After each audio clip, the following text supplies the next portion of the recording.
Yeah, I just wanted to start talking about the Sangha Sutra today, so it might, I don't know if it will interest all of you or not. We're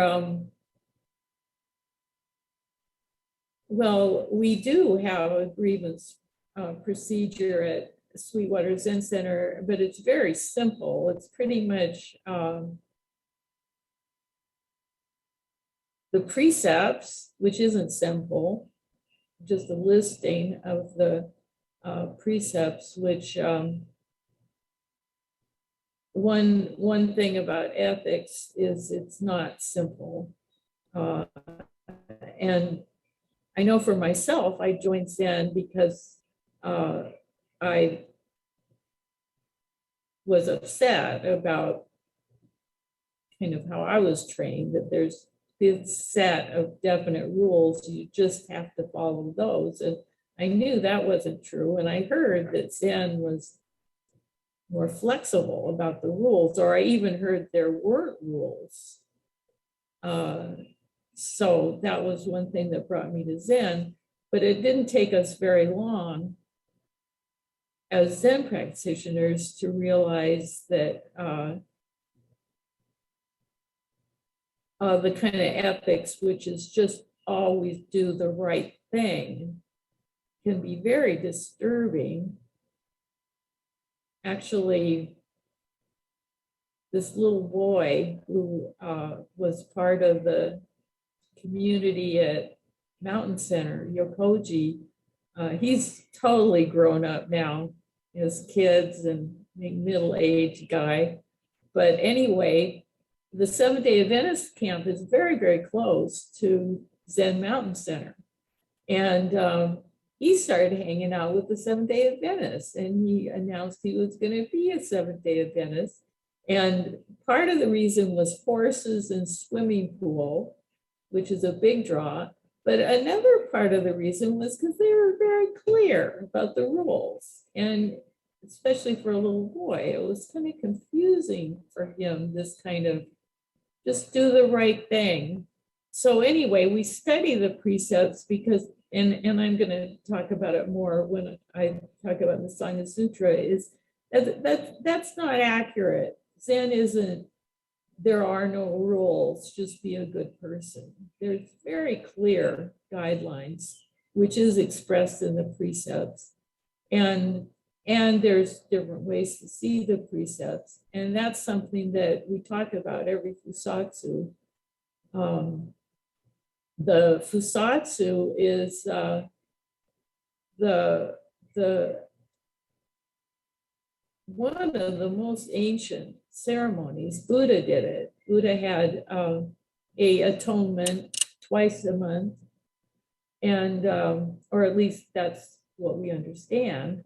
And that atonement include counsel. Sometimes we think counsel is like brand new. Oh, we've invented it. But in Buddha's time, they had counsel, and everyone spoke to where they felt they'd fallen short in the past 2 weeks. And not from the standpoint of now you're a bad person. It's just, oh, here's, I talked about someone's in a mean way, and I'm sorry I did that. So counsel practice actually, in my mind, my version of history is what's happening in the Fusatsu ceremony in Buddha's time. And we do that. We just do it every other month, that we actually study a precept. But if you're interested in going deeper into the precepts, that's something to participate in, the what we call day of reflection. And also we do a precept class, which I think we're gonna reach out and see if people want to do another precept class where we look at, so there is ethics. That's the point I'm making. There is ethics, and one aspect of that ethics is do the right thing. So to develop a strong core of values and intuition, and also selflessness, to be able to override my selfish need to do the right thing. So all of this is very much part of Zen practice, and Zen practice as we do it here. But in those old days, a number of the kids decided to become part of religions that had a stronger set of rules. In those old days, we were pretty loosey-goosey about ethics, and it was not a good thing. So anyway, the Sangha Sutra has evolved over 50 years, which that's when Zen Center of Los Angeles was formed, which is our mother temple, which is where I practice, and is finally getting ready to come out. Zen Center of Los Angeles has already adopted theirs, and I gave you the link for that, and Elise said she couldn't open it, so maybe nobody could open it. I maybe got in there with a password. I don't know. But anyway, and we, Sweetwater Zen Center, has been looking at our ethics and grievance procedure since we started. Echo is here, and he knows that we started thinking about it from the very beginning. And along with that, our desire to have more of a horizontal structure. And that came out of, for me, came out of doing work with Soltram, who's a Tibetan teacher, and Bernie Glassman, who's my teacher. The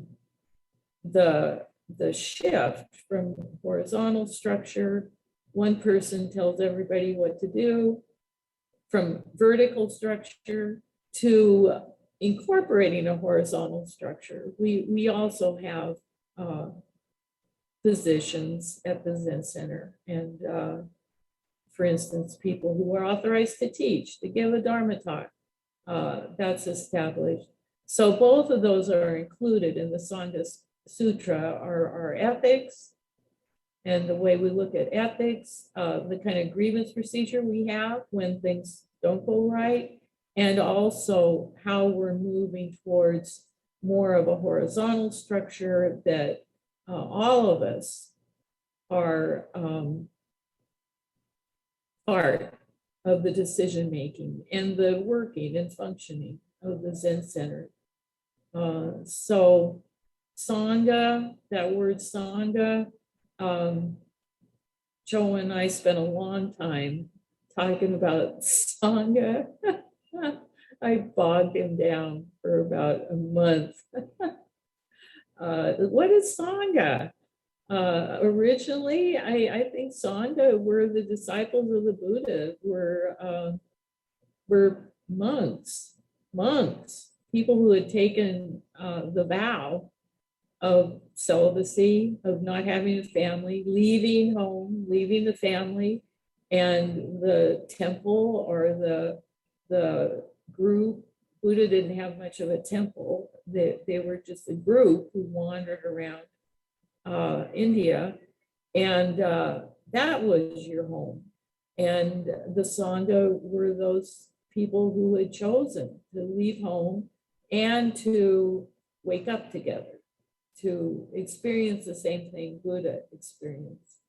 But it's just different now. We use Sangha more from the context of community.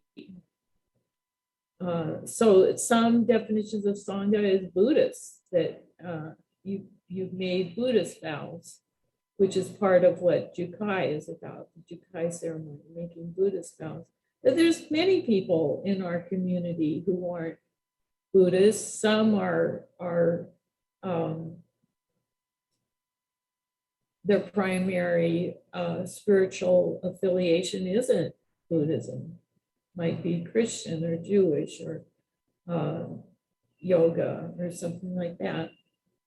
So for us, when we say Sangha Sutra, we're talking about the community of Sweetwater Zen Center. And that could be anyone who even, we have a Google list of that we call our friends list. There's some people on that list who've never been to the Zen Center, but who like to follow us. So when we talk about Sangha here, we're talking about our community. And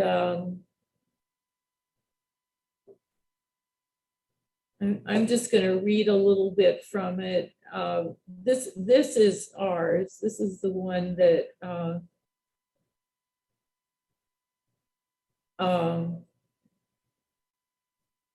where'd it go?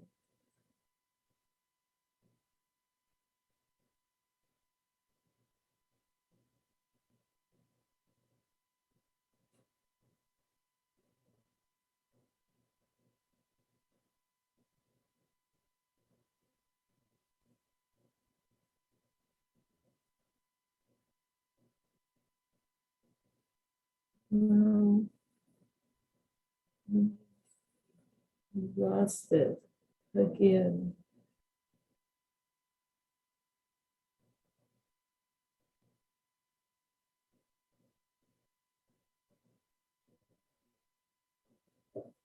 Sorry. Okay.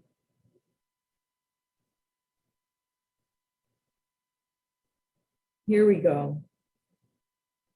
I never will understand how this works.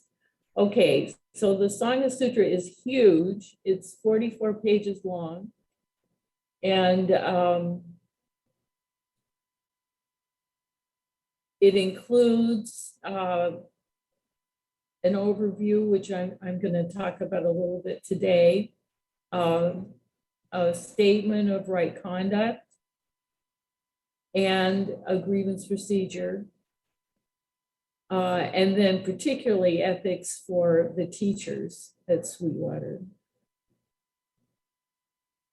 So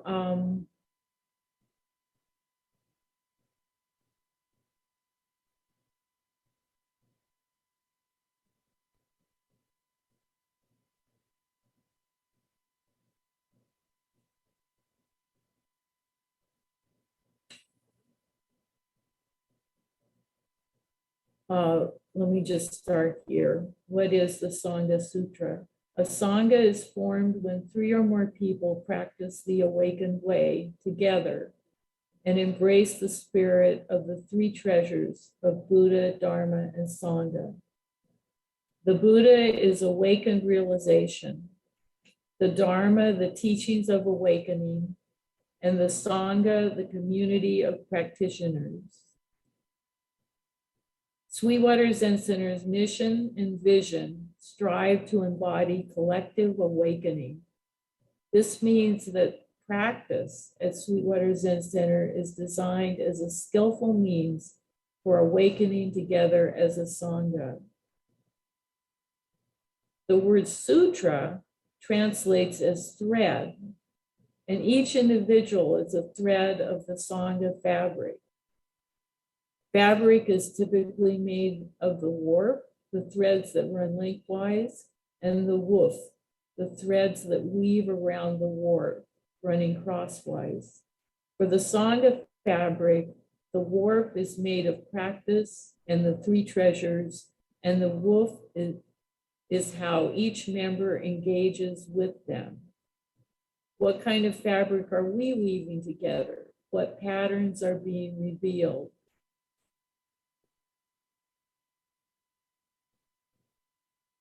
Together, we weave the fabric of the Sangha treasure by illuminating the Dharma of emptiness, interconnection, and impermanence.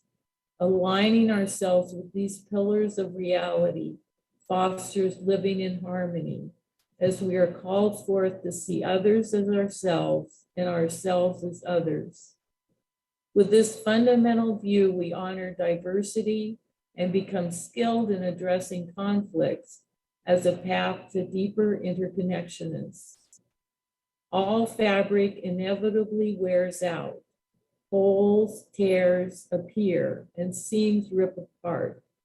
But fabric is strengthened in its mending. And so we approach conflict within the Sangha as an opportunity for growth. The Sangha Sutra is not a rigid set of rules. Rather, it provides guidance on how to live harmoniously together in accord with the ever-changing circumstances of life. Life is nuanced, complex, and full of paradoxes. Although there are no fixed answers, there are practices that help us become flexible and responsive with wisdom and compassion. Rooted in the fundamental principle of doing no harm, this Sangha Sutra challenges us to go beyond our self-centered views to develop a broader, more selfless perspective on what is needed in any given situation. And then we have a part that talks about the white plum's ethical history. As many of you know, well,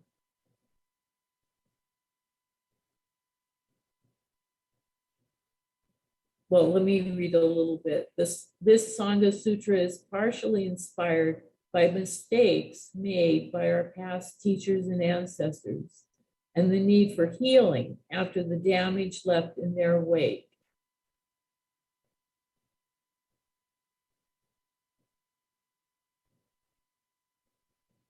And as many of you know, the founder of the White Plum Sangha, which is the lineage that we are part of, Maizumi Roshi, had inappropriate sexual relations, struggled with alcohol,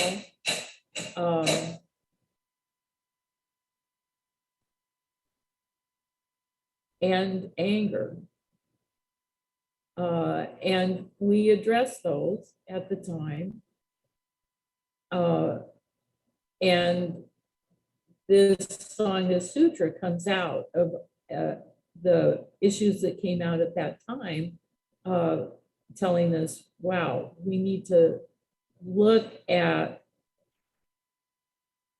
how the ethics of our community in order to really follow the awakened way.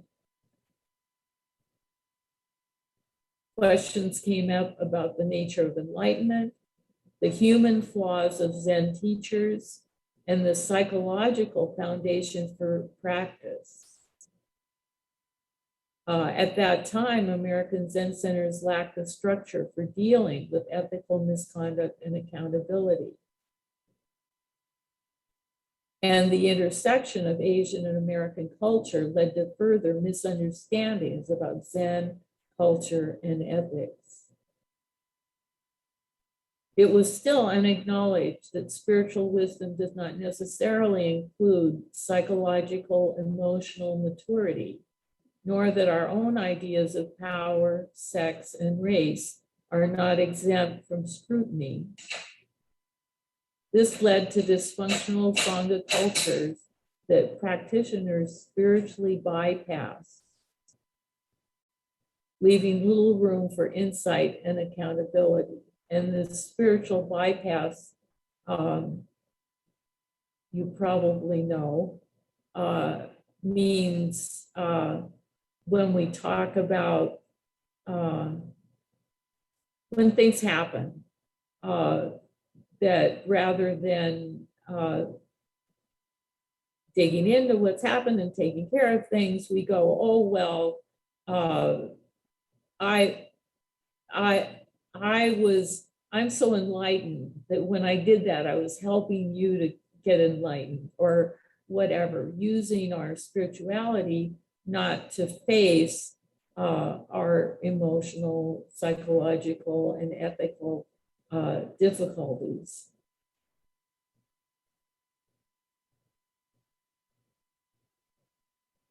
With a concentrated emphasis on Seisen alone, the effects of conditioning and cause and effect were poorly investigated in these early days. Times of crisis can be followed by years of sincere self-reflection and discernment. This practice can inform us when we are not in alignment, not in harmony. In the very act of living, our wheels naturally go out of alignment, our fabric frays. Regardless of the reasons, we admit our errors, atone, and commit to doing better. So that's the fusatsu. Just as we say about precepts. We drink from the glass, so the glass gets dirty, we clean the glass, then we drink from it again. Realignment is not a one-time action, it is continual. The Sangha Sutra is about caring for the fabric we are weaving together and mending its tears again and again. So that's just the very first part. And I want to open it up for questions and what you have to say thinking about the Sangha Sutra. It's long. I don't think I'll spend Dharma talks reading it all to you, but I wanted to give you a little taste so you can see that that's mostly Eigyoku Roshi's writing. And it's really a wonderful expression of exactly what I would say all of the Zen communities in the White Plum. And I know that's not true because I've bumped into some that haven't yet incorporated this way of looking at practice. But I did want to, I shared with a couple of people, I had this dream that there's like a bad guy and a not so bad guy. And I was going to marry them, officiate their wedding. And I said to them, well, I don't think you really want to get married. Why don't you just be friends for life? And they were angry with each other. And then they were like, oh, okay, we could be friends for life. But I got this sense from this dream, such a strong sense of that interweaving, and also a strong sense of the importance of ritual, because this was a wedding ceremony. And this interweaving, just like Roshi's talking about, that we fall apart. It's remembering, I wish I would have looked up that Tool lyric. I know it all fits together because I saw it fall apart. I love that. So at times we fall apart, and in the Sangha and our family relationships and whatever. And then how do we knit that back together? And I also got such a strong feeling for the first time, a really strong feeling of the importance of ritual and rites of passage in terms of as a mending tool for coming together again. So let me just stop there and see if there's any questions or clarification. We're bound and determined to get this done. I am bound and determined.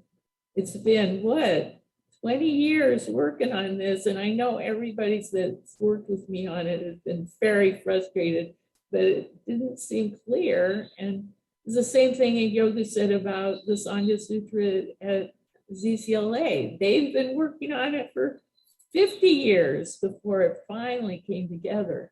But anyway, I'm really hoping to present it to the board. The meeting, I think it's May 1st, something like that, beginning of May. The way this will happen is it'll go to the board first for approval from the board, and then the whole community will have a chance to talk about it and look at it and work with it together and get the community's input before it's actually implemented as our plan. And this is just the preface. It gets much more specific. Like the precepts come out of our code of ethics. So we have what our code is, what our code of values is for Sweetwater Zen Center, which Echo worked a lot on that. And then when that's broken, what the procedure is to reweave us together. So is there any questions or comments?